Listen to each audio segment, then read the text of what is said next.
Attention, Eric Holder. Attention, all the civil rights groups out there. Attention, media, wherever you are. Orlando, Florida, Orlando.com. Voters sent fake letter claiming they can't vote. Well, this must be racist. Let's see. Officials in Florida have issued a statewide warning about a new trick trying to prevent voters from going to the polls. Voters are getting letters that look like they're from local election officials questioning their citizenship. But Local 6 has learned, obviously a television station, the letters are fake, and they're going out across central Florida and many other parts of the state. Officials on Monday said voters who had received the letters thus far are white, registered Republicans who consistently vote in elections. Somebody wake up Al Not So Sharp and see if he'll get involved in this. This is a major concern, said Seminole County Supervisor of Elections Michael Ertl, who received a letter from a voter mailed from Seattle with no address. You should not expect a letter from your elections office saying, you're not registered to vote, please don't go to the polls. That's ridiculous. Hello, Florida, listen to me. This is a fraud. If you want to vote, go to the polls and vote.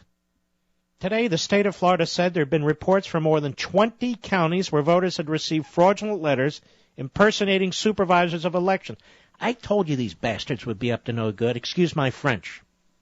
I told you we're going to have to turn out in droves in a massive wave election because they're going to try and steal this election. They're suppressing the military vote. They're promoting illegal votes. They're trying to suppress voters in certain Republican areas. And where the hell's Eric Holder? Well, better that he's not around.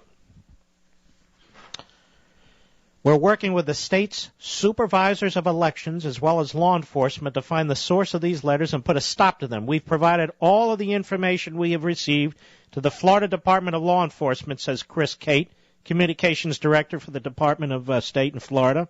We have no tolerance for voter fraud or intimidation, and any attempts at fraud or intimidation will be investigated and prosecuted to the fullest extent possible. I sure as hell hope so. Inside the letter is the resident's supervisor of elections name, the resident's name and address, any warning that doubts the voter's citizenship, saying the resident is not eligible to vote unless the letter is returned and enclosed in a form within 15 days. This is aimed at elderly people, at sickly people. It's aimed at scaring them, and I'm telling you, pass the word around. Make sure you vote. Don't let anyone stop you. Don't accept any of these letters. Just vote. It's your right. Period.